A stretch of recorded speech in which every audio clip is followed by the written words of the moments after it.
who argue that direct sea access is essential for the nation's survival and growth. Prime Minister Abiy Ahmed has reignited the issue, framing port access as a matter of national destiny and warning that force could be used if negotiations fail. Ethiopia's recent achievements, like the Grand Ethiopian Renaissance Dam, have emboldened its leadership to pursue a new national project, reclaiming a gateway to the Red Sea. The push for a port is now a rallying cry, blending economic necessity with historical grievance and resurgent nationalism. This volatile mix has turned a long-standing aspiration into a regional crisis, raising the specter of conflict. The narrative is clear. As Ethiopia secured its water with the dam, it now seeks to secure its future with a port. The stakes have never been higher, and the region is on edge. Ethiopia's assertive rhetoric is matched by military preparations near the Eritrean border, especially in the Afar region, the direct route to the port of Assab. Ethiopian National Defense Force units and Afar Special Forces have been observed conducting maneuvers, signaling readiness for a potential operation. This is not routine posturing. Analysts believe Ethiopia is prepared for a swift move on Assab if ordered. The build-up is classic coercive diplomacy, pressuring Eritrea to negotiate or face military consequences. But such moves risk miscalculation. Eritrea could interpret them as an imminent invasion, triggering war. Every troop movement is now scrutinized by neighbors and global powers, turning the Afar salt flats into a geopolitical flashpoint. The line between threat and war is razor-thin. Ethiopia's actions have escalated a political dispute into a potential regional conflict. Observers fear the momentum for war may soon outpace diplomacy. The Horn of Africa is holding its breath. Alongside its border deployments, Ethiopia has overhauled its military, centralizing command and integrating regional special forces into the national army. This move gives Prime Minister Abiy direct control and ensures a unified force for any operation toward the Red Sea. Afar regional forces, once focused on local security, are now being retrained for complex border missions. The military's modernization, highlighted by new commando training, signals Ethiopia's readiness for external action. Internally, this centralization neutralizes regional dissent. Externally, it projects strength to neighbors. Eritrea and Somalia view this shift with alarm, seeing it as a direct threat. Ethiopia's new military posture, combined with its assertive rhetoric, has heightened regional mistrust. The balance of power in the Horn of Africa is shifting, and not peacefully. Assab is more than a port. It's Ethiopia's lost gateway to the sea and a symbol of national pride. Regaining access would cut dependence on Djibouti, boost economic growth, and fulfill a generational aspiration. The slogan "From Gerd to Assab" links Ethiopia's engineering triumphs to its coastal ambitions. For Eritrea, Assab is non-negotiable, a hard-won asset and a pillar of sovereignty. Losing it would be an existential blow, both economically and politically. Any Ethiopian move on Assab would be seen as an act of war by Eritrea. The port is a red line for both nations, fueling nationalist fervor on each side. The battle for Assab is about identity as much as strategy.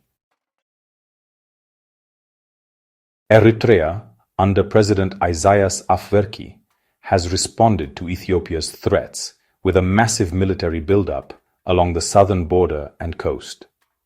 Defensive positions are fortified, and the army is on high alert. Assab's defense is non-negotiable. Eritrea's narrative of resisting Ethiopian aggression is deeply rooted, uniting the nation and justifying its militarized society. The government frames any Ethiopian action as a fight for survival, rallying public support. Eritrea's military, though smaller, is disciplined and battle-hardened, with terrain favoring defenders. The leadership is prepared for a war of attrition, aiming to make any Ethiopian advance costly. Conceding Assab is unthinkable for Afwerki. It would undermine his legacy and the state's founding principles.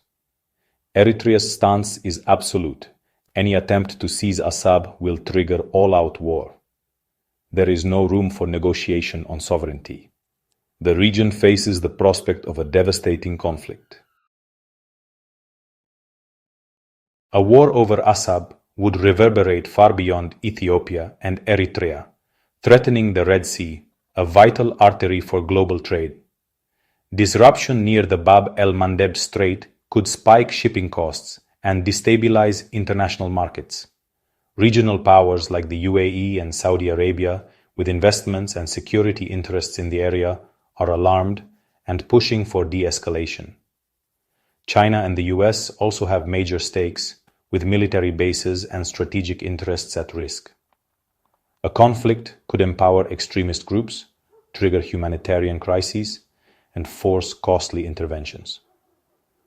The Horn of Africa's web of rivalries means war could easily spread, drawing in Somalia, Sudan, Egypt, and others. The consequences: mass displacement, economic collapse, and a shattered regional order. The world cannot afford to ignore this flashpoint. Despite the war rhetoric, urgent diplomatic efforts are underway to avert disaster.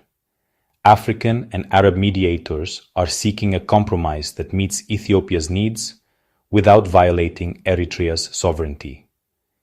Ethiopia's approach isn't purely military. It's also pursuing alternative routes, like the controversial deal with Somaliland for access to Berbera port.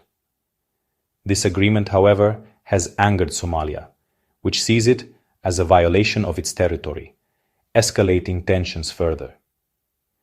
The Somaliland deal remains stalled, highlighting the complexity of Ethiopia's quest for sea access.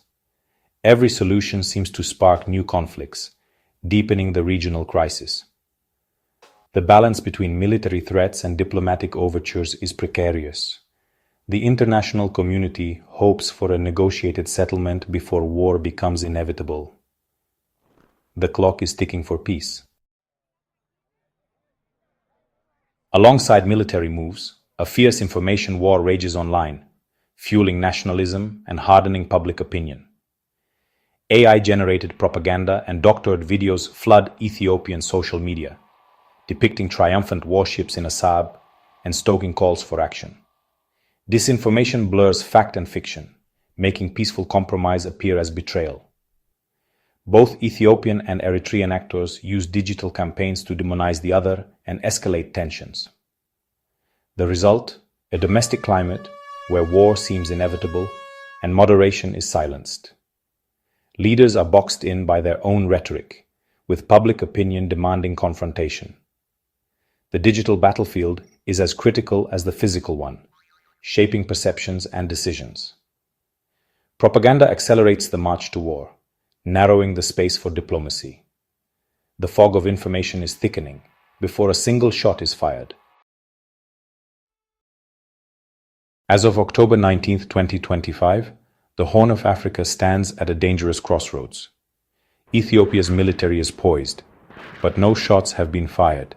The economic burden of being landlocked persists. The standoff is a tense game of brinkmanship, with both sides fully mobilized and public opinion inflamed. Ethiopia's pursuit of a Somaliland port deal has only deepened the crisis, alienating Somalia and adding instability. Some analysts argue the war talk serves political agendas, but the risk of miscalculation is real and terrifying. With armies on alert and propaganda rampant, a small incident could spark a full-scale war. Global powers are watching anxiously. The Red Sea is too vital and the region too fragile for conflict to be ignored.